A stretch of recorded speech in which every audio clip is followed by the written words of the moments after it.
Hey Queens. Hello Queens. Hello, hello, hello. Listen, this is Jona Stout. We just had our first inaugural the Queen Network panel with all of our leaders and myself, and I am like beyond stoked right now.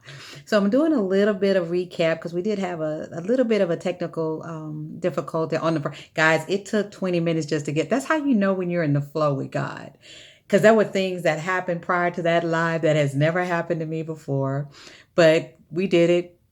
God is happy. He's ecstatic. He's been trying to get me to do this for a long time, and that's kind of to take the Queen Network mainstream. I've been keeping it behind the scenes in private and all of that, but here we go. Here we go. So I kind of want to add it. I just want to do a little bit of a recap. I'm going to play this song with the confession that I now listen to.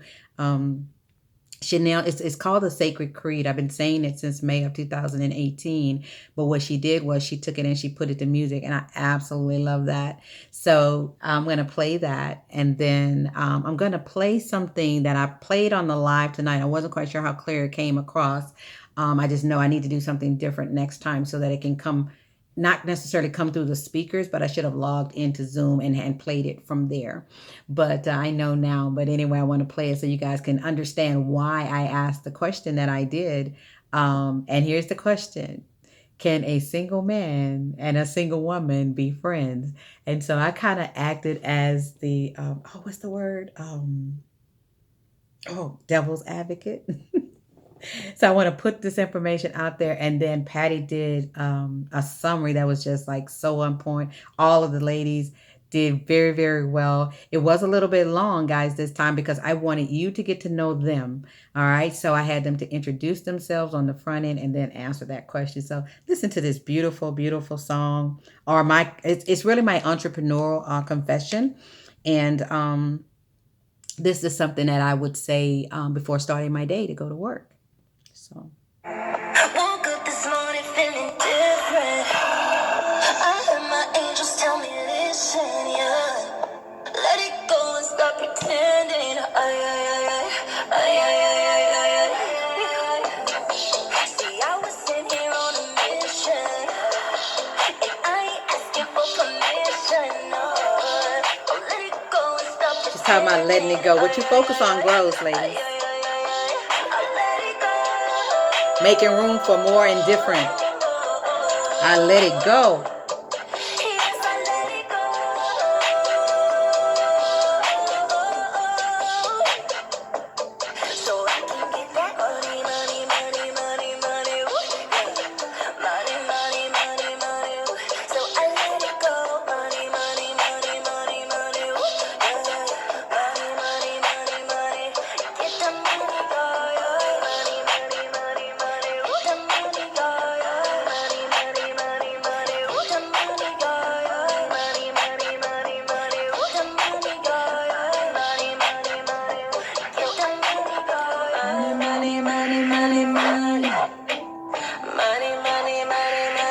I don't know how you start your work day. I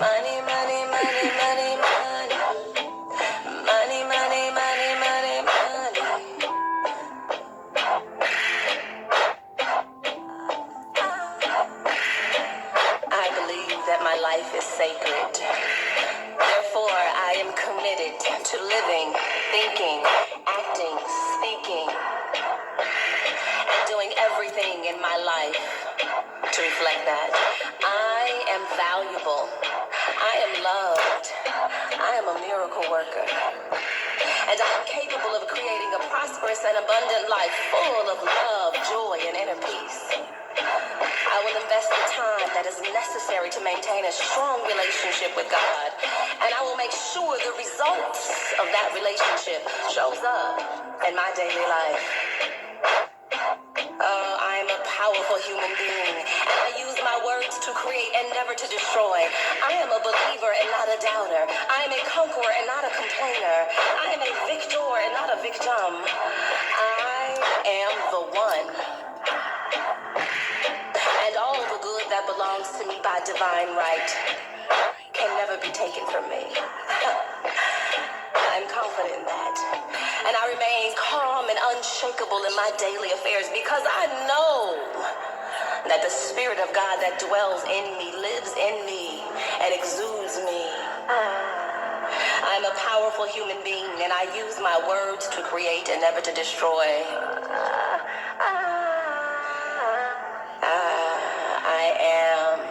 I am the one.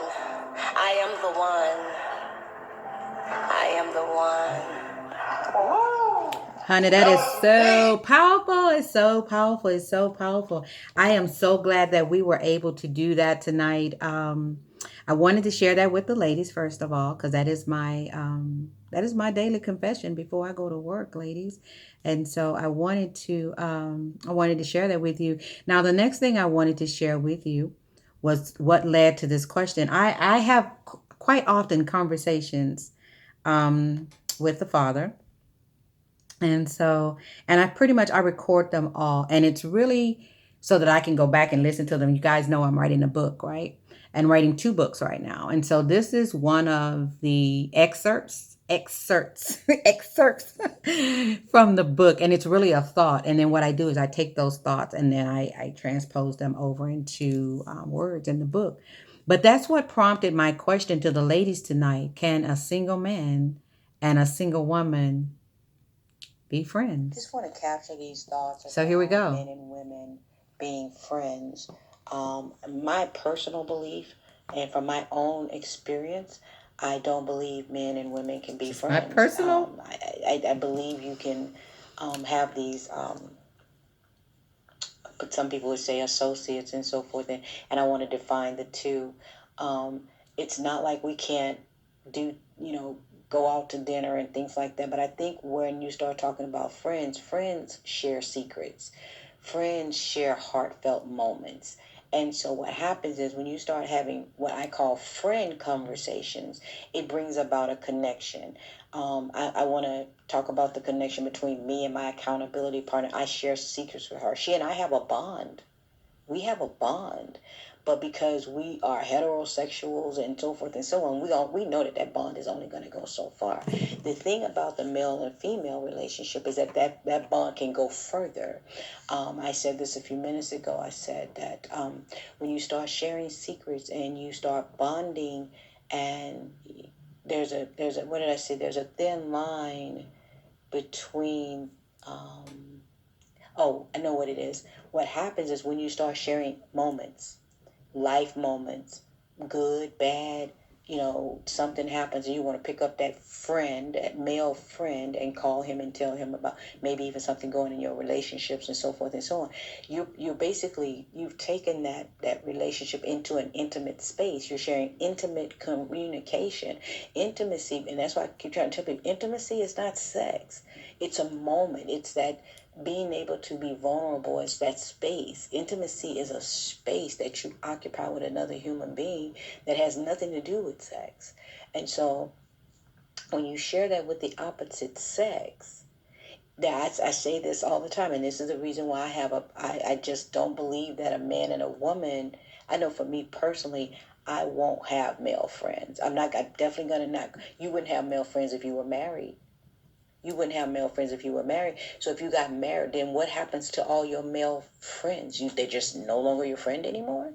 That's kind of hard on the relationship part, because if I'm your friend, that has to hurt me really deeply. And I've gone through that hurt. That is painful when somebody just kind of backs off of you. You got these conversations going, no sex, but conversations going, that you're in each other's lives. And then all of a sudden that person has to pull back because now they're in a relationship. That hurts. That feels like rejection. So for that reason, I'm saying be careful calling another man your friend and you're sharing all your intimate moments with him, you're sharing those communications with him, because it can leave you in a very, very rejected, vulnerable position, because he pulls back for whatever his reasons are. Maybe he's getting into a new relationship, and heaven forbid, I do want to topple over into this because I've been talking to a lot of women who are connecting with married men. I understand there's a shortage, but good God, whatever. And so usually when he approaches you outside of the marriage, you're just a gap filler. You're literally a gap filler. And what is he? He's filling the gap for what he feels like he's not getting at home. That's a whole nother But topic, instead of him ladies.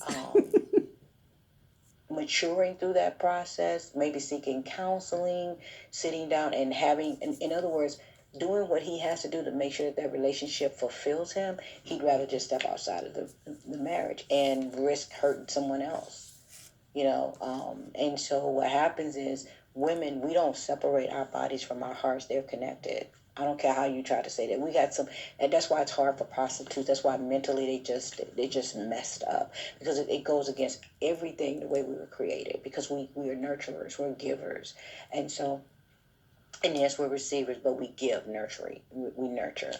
But I wanted to say this about the male female relationship, because I know for me, going into a new season in my life, I'm just not going to claim any man to be my friend. Because if I do, then I open the door for me to start sharing intimate moments of my life. And I know that the line between intimacy and sex is very, very thin. It is extremely thin and can be easily crossed over in a moment. And so therefore, I just don't make that analogy. I have a lot of male associates in my life that maybe we've worked together in business partners and in corporate America and in other business ventures. And so until I can come up with a better name, I'll just call them associates. We're associated through some type of business deal or so forth. And so, or we may be associated through other people. So when we show up at a party or we show up at something, we know each other. We're like, hey, Ben, how you doing? Oh, hey, Jonah, how you doing? But I am not going to have him as a friend to start confiding in, because that's a relationship. That's a relationship. With a To me. female, it's different, because we're both heterosexuals. We're not trying to do nothing like that. But even with that, those relationships are very intimate. Those relationships are very intimate. You share secrets with people that could potentially hurt you down the road if they so choose. So we got to be careful with this whole friend word. Oh, we just go to movies and we just, baby, that is a relationship. You're going out to dinner, you're eating. So what did I call it? It's not a relationship, but you're dating. The word date, I don't like that word, but that's basically the equivalent of it. You can try to say it's not that. Oh no, we're not in a relationship. We're not having sex. We just go to the movies. No, you're dating. You're dating. You're just dating with boundaries. And so emotionally, your heart doesn't know that the line is back here. Your heart just feels. It knows what it like. It can. If you can't tell me that you all of a sudden become friends with a guy, y'all have so much in common, business, out of business, non-business. You love the same movies. You work out. I mean, just nonstop stuff. Compatibility, right? You can't tell me that at some point that line can be crossed. Be careful, And ladies. if one person just has no intentions on crossing that line, the other person could potentially get hurt. And that's a hurt you don't want to feel. You don't want to experience. And so I kind of wanted to capture this thought for the book. I don't know if this is for the birth of a woman or if this is for the king and queen swag. I think it's probably for the king and queen swag, even though I experienced it as a part of the birth of the woman. Because it was that part that unlocked me. It was that part that unlocked me. That's what When relationships you will do. start taking on different Both type of male and female. friendships that expose you to different feelings that you've never felt before, Yep. and you're wondering why you're not getting those words or communications, and I'm just being transparent, at home. And so now you're left with, wait a minute, there's a whole nother world out here, and what happens is, and I had to do this exercise where I had to just talk about all the adjectives of who I was. And I believe the reason why she had me to do that was so that, when a man says, oh, you're sexy or you're smart or you're beautiful, that doesn't trigger something in my body. It doesn't trigger something in my heart, because I already know that. Thank you very Right? much for acknowledging Confidence. it. I appreciate it. It's a totally different meaning.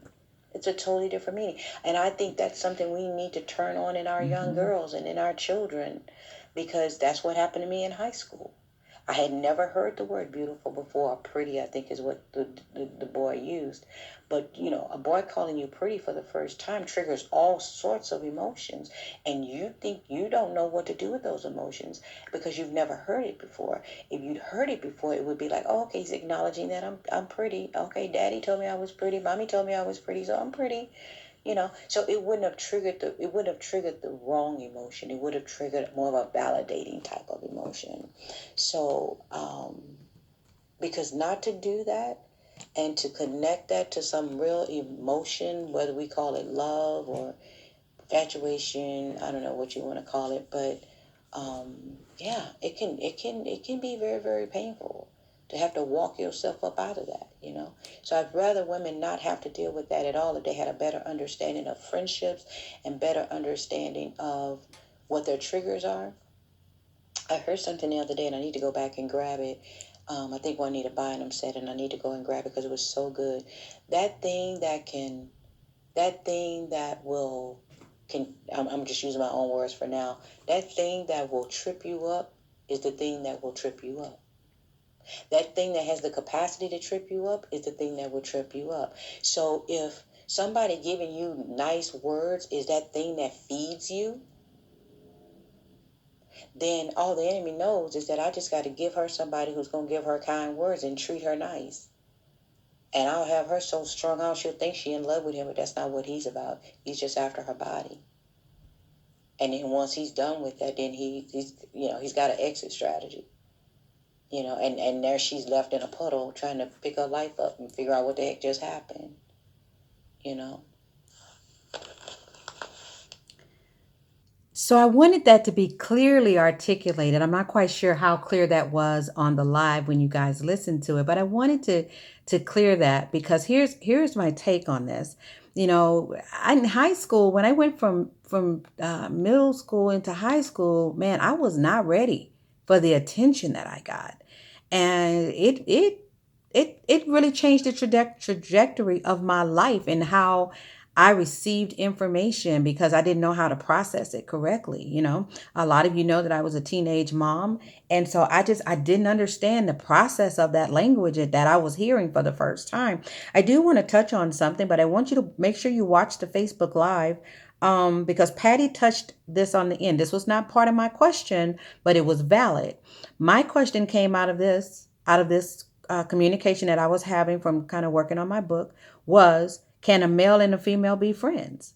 And so she talked about even that line can be crossed over in women. That's why women are getting into love relationships and sexual relationships with other women because of that conversation, those conversations of intimacy and intimate moments and life situations is bonding them together. And so they don't have a male counterpart. So now they've got these two females. And so now they've bonded in love. Okay. So this was just a whole kind of a launching of the Queen Network. It was a little bit longer than what I thought, what I really wanted it to be, but I knew it was going to be a little bit because I wanted you guys to get to know the leaders. And so now you do, and they were able to share their part. And I'm glad God saved the recording for the end, but I listened to it and it wasn't as clear as I would have liked. So that's why I'm doing this as the part one. And then I'm going to shift over to the part two on the YouTube video to go into the Facebook Live.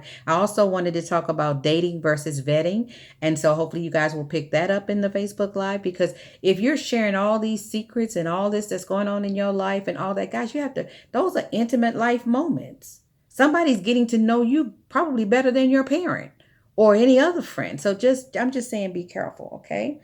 And I think that's it. Friends after you get into I wanted to touch bases with this as well, is that you're friends, but then all of a sudden that person gets in a relationship, and the person that they get in a relationship may not be that cool with you being a female friend, and he has to make a choice. How is that going to make you feel? So I wanted to throw in these dynamics so that we are clear about what we're walking into as a marriage, Ready, believer? And then we're going to touch, stay tuned, queens, married queens. We're going to be talking about some things in that arena as well. But I wanted to lay this as the foundation because we did have some technical difficulties with the internet and Zoom. And it's tricky going from Zoom to Facebook Live and all that. So I've got some things I'm going to test after that. But I wanted you guys to have the basis and the foundation of the live tonight. It was my first time going live with this group, with the leaders. I was so excited to see their faces on because that's the vision that I saw, was that this was a platform of leaders and ministers and business women, and we were going to come together and have these conversations. And I was just going to be able to watch them just soar to the powerful women of God, that God has created them to be in their ministries and their business. And you guys get the benefit of hearing from them. So anyway, I am sounding off. I wanted you guys to hear the song as well and hear the confession at the end. And so that's really it for me. I kind of wanted to keep this pretty short, but this will be the intro, okay, into tonight's message. Guys, you have no idea how excited this made me just to see all their faces, because again, this was the vision that God gave me for the Queen Network. So hey, stay tuned. Our next topic is going to be, ladies, what are your 3 to 5 non-negotiables? Meaning when you go from all that vetting and having dinner and you're, vetting 3, 4, 5 men, you're going out to dinner and you're doing these different things. And that is not unusual. Y'all stop calling women names because they're seeing more than one person. Maybe they're having dinner or whatever with more than one person. Men do it all the time. Okay. So we need to stop this double standard stuff. And they should not be, if you're going to start dating, if that's the word you want to use, then it should be for marriage. Okay. There's no girlfriend and boyfriend in the Bible. Okay. So you'll hear me say that a lot because I want to be very, very clear about the stance I have. All right. As a kingdom woman. All right. So stay tuned for that next live. It's going to be interesting to hear that response. Right. Guys, have a great night. Love you. Bye.